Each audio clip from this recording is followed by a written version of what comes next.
So my next gym tip video is called Don't Be Afraid to Not Know Something.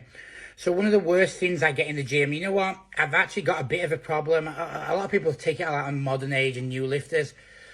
But old school lifters can be so full of shit and give you some things. A lot of people go, oh, it's an old school gym. That doesn't mean that old guy at that gym is probably giving you shit. You know, when I was your age, I squatted 300 kg and benched 180 and half these guys didn't do it.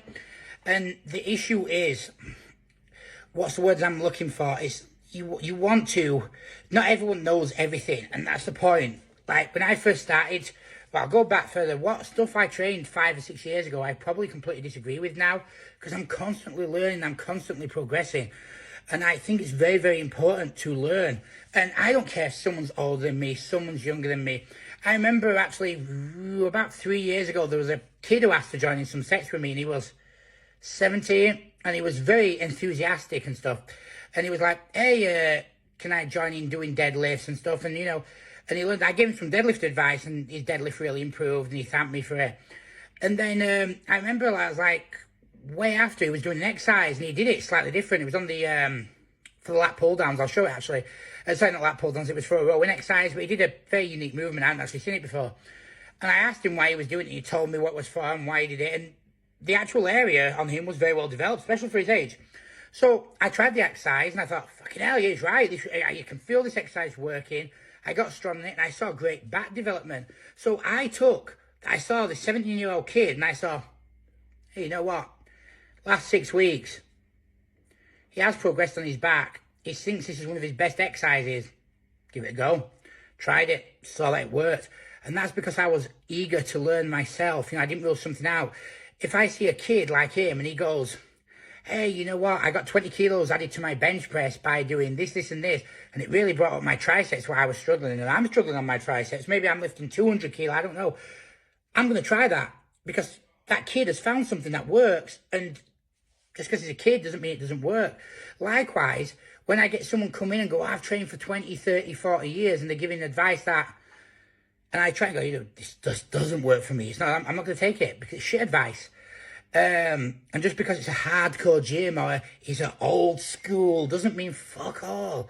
You know, you can go to the old school boxing gyms and it's, you know, there's balls who talk shit. Which actually leads me to another story, actually, to go further in. The reason I'm giving a bit of this advice and saying always want to learn is a lot of people be like, you can't do that, you can't do that, you should.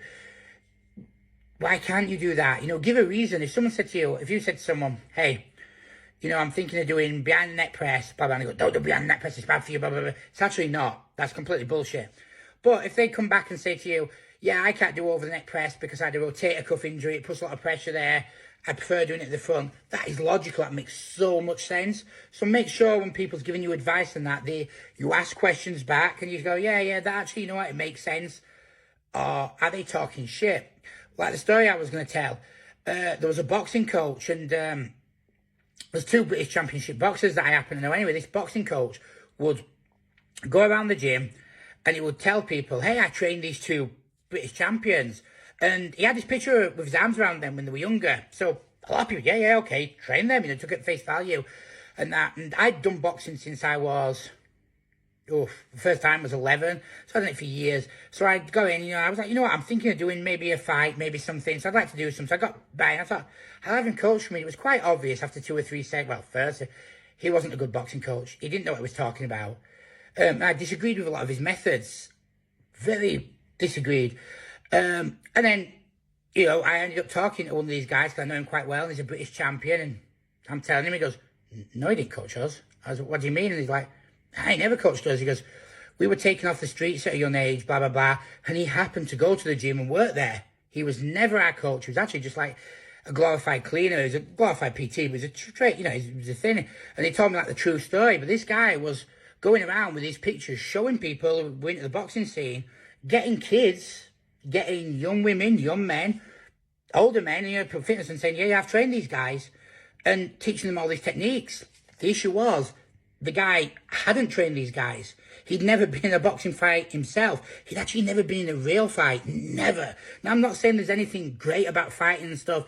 And, you know, being in fights doesn't make you a hard man or anything clever. But I think it's very important, you know, that you have some realistic experience. And the reason I say this is, like, I taught a women's self-defense class, and, you know, I've taught a few, and then one little girl said to me, I showed some very basic moves. It was all essential stuff with eye grabs, rakes, anything you could do in this situation. We went through a few positions, and I showed her a few chokes, etc., etc. Anyway, after some time, a girl was attacked, and she choked someone out. And she said to me, she goes, "But actually, I defended myself when he started hitting me." She goes, "With what you taught me to do, I was able to shove my thumb in his eye, and as he lowered his head, I was able to lock this choke in." And she was like 8 stone, he was like 6'4", 16, 17 stone. So it was a proud moment for me that she'd done it. But my point was, I'd used that myself when I was younger. I'd had to use it. I knew it would work if she was able to do it.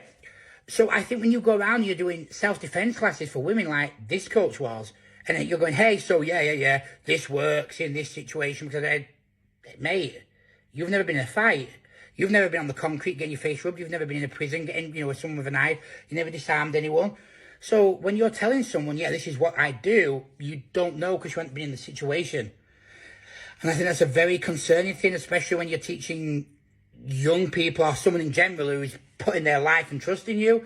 So always be careful with that. And the same way as when you're teaching someone, you know, some mother out there goes, you know, a single mum comes out there and she's working her ass off to pay this guy to coach her son to become a champion boxer, and the son's loving it, he's really into it, and he's teaching him these horrible techniques and advice, and then the kid goes and gets his head kicked in his first fight because he's had a bad coach who's lied about him. So always do your research as well when you take advice, and just because someone's been around a long time doesn't mean anything. You know, I know some guys and they'll be like, "Hey, I know Chris, hey, I know this guy, I know this guy, I know this guy," and they don't know us, they're not friends, they're just people who've been around gyms a long time, throw names out there.